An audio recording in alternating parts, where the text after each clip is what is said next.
এইবারে যে আমাদের ঘূর্ণিঝড় হয়েছে, ঘূর্ণিঝড়ে এই বাড়ির যা আছে সব নিয়ে গেছে। আর আমার পিছনে যারা আছেন তারা এই বাড়ির বাসিন্দা। প্রিয় দর্শকবৃন্দ, ঘূর্ণিঝড়ের কারণে একজন ভাইয়ের দেখেন তার বাড়ির কোনো অস্তিত্বই নাই, তার বাড়ি ভেঙে শেষ হয়ে গেছে। তার ঘর যে ছিল এখানে কোনো কিছুই বোঝা যাচ্ছে না তার যে একটা ঘর ছিল। তারপরে ব্যারিস্টার সুমন ভাই এসে কি করলেন আপনারা ভিডিওটি দেখেন, ভিডিওটি দেখলেই বুঝতে পারবেন। তাহলে আমরা ভিডিওটি দেখতে থাকি। আমি যে খাটটাতে বসে আছি আপনাদেরকে দেখলে মনে হইতে পারে যে আমি মনে হয় কোনো পর্যটনের জায়গায় বসে আছি কিনা, যে উপরে এখানে বসে রেস্ট নিতেছি। আসলে এরকম না, এটা আমার বাড়ির পাশেই একটা গ্রাম, গুগাউড়া গ্রাম। এই গুগাউড়া গ্রামে এইবারে যে আমাদের ঘূর্ণিঝড় হয়েছে, ঘূর্ণিঝড়ে এই বাড়ির যা আছে সব নিয়ে গেছে। আর আমার পিছনে যারা আছেন তারা এই বাড়ির বাসিন্দা। এখন যে কারণে আমার ভিডিওটা করা, আমাদের এইবার ঘূর্ণিঝড়ে প্রায় 150 থেকে 200 বাড়ি ঘর এইভাবে বিভিন্নভাবে ক্ষতিগ্রস্ত হয়েছে। কিন্তু আমার কাছে টিনের বরাদ্দ আসছে মাত্র 87 বা 90 বানের মতো টিন। এখন এগুলা দেওয়ার পর আমার আরো দেখা যাইতেছে যে 70-80টা যেটা ইমার্জেন্সি, আমি তো অলরেডি যা আছে বন্টন করে ফেলছি। কিন্তু এখন এই ঘরটা দেখার পর আমি এমপি হিসাবে, ওনারা আমার ভোট দিচ্ছেন বা দিচ্ছেন না বড় জিনিস না, কিন্তু এমপি হিসাবে তো আমার সবার দায়িত্ব এখন আমার উপর। এখন আমি কি করি বলেন? এখন এই নগদ টাকা তো কোনো না কোনো ভাবে ব্যবস্থা করা লাগবে, নাইলে এদেরকে আমি ঘড়ি বানাই দিব কিভাবে? আমার টিনও তো শেষ। দুর্যোগ মন্ত্রণালয়ে যারা আমার যা দিছিলেন দুর্যোগের জন্য তারা কিছুই দিতে পারেন নাই। আমার যেটা দিচ্ছেন, আগে যেটা দিচ্ছেন স্বাভাবিক বরাদ্দ, এখান থেকে আমি যা পারছি আমাদের এই পিআইও সাহেবের সহযোগিতা নিয়ে যা দিছি।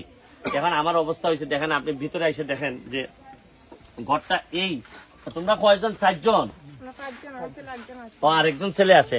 এদিকে দেখো, আবার এদিকে দেখেন, এইদিকে দেখেন ওনারা আবার আমার জন্য একটু কোকের ব্যবস্থা করছেন, মজো মনে করছেন যে আমি আসবো তো বইলে আসছিলাম, যে মজোর ব্যবস্থা করছেন। দেখেন এইরকম টিন নাই, চাল নাই, সবকিছুর পরেও দেখা যাইতেছে যে একটু মজোর ব্যবস্থা করছেন, যাতে আমি একটু এমপি তো এই জন্য আমি একটু ড্রিঙ্ক খাইতে পারি যেন আর কি। এই হচ্ছে কি আতিথেও তারও একটা জিনিস আপনাদেরকে। ও আচ্ছা আচ্ছা, ফরিদ ভাই, আমি ভিডিও করতে করতে ফরিদ ভাইয়ের পক্ষ থেকে 10,000 টাকা অলরেডি উঠে গেছে। একটা হাততালি দাও না সবাই। আমাদের এলাকার উনি বুল্লা ইউনিয়নে আমার পাশের উপজেলার উনি একজন ব্যবসায়ী মানুষ। এই ভিডিও চলতে চলতে অলরেডি 10,000 টাকা দিয়ে দিচ্ছেন। আমি ধন্যবাদ জানাই ফরিদ ভাইকে। এই টাকাটা আপাতত এখনই তোমরা 10,000 টাকা পাইলে, আমি তো এখনো দেই নাই, কথা বুঝছো? এটা রাখো।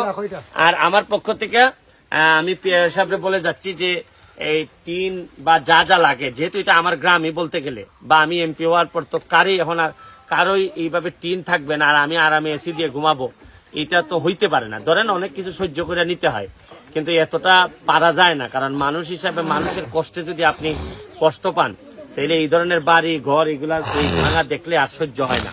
তো আমি চেষ্টা করে যাচ্ছি। তোমরা এখন আর খিতা লাগে? এখন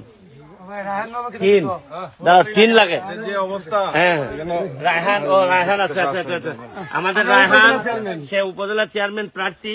আমার ভাল লাগছে যে বাচ্চা ছেলে, কিন্তু সে তার যে হৃদয়টা, কলিজাটা দেখে আমার ভাল লাগলো। এখানে কত? ও আচ্ছা, যাই হোক, ইটা খাও তোমার আমাদের না, ইটো নাও, ইটো ফাইলাই, টেকাটাও ফাইলাই। এখন আর কিতা লাগে তোমরা? টিন আর হ্যাঁ, আর যে কিছু টাকা দিলে পরে খাটকুট গুলা বানাইয়া। আর টিন কয়বান লাগবো কেন পিয়া হিসাব? কয়বান লাগবো? 5 বান লাগবো। 5 বান লাগবো। তাহলে টিনের ব্যবস্থাটা আমরা করে দিতেছি, আর এগুলা দিয়া এই ঘরটা করে ফেলো, ঠিক আছে? ওকে, ঠিক আছে বাবা। আর পড়াশোনা করেনি এরা? প্রিয় দর্শকবৃন্দ, ব্যারিস্টার সুমন ভাই যে মানবতার ফেরিওয়ালা, যা এর আগে আমরা কিন্তু দেখেছি তিনি মানবতার ফেরিওয়ালা, যা এই কাজগুলো দেখে বোঝা যায় তিনি দরিদ্র অসহায় মানুষের পাশে যে কিভাবে দাঁড়ান।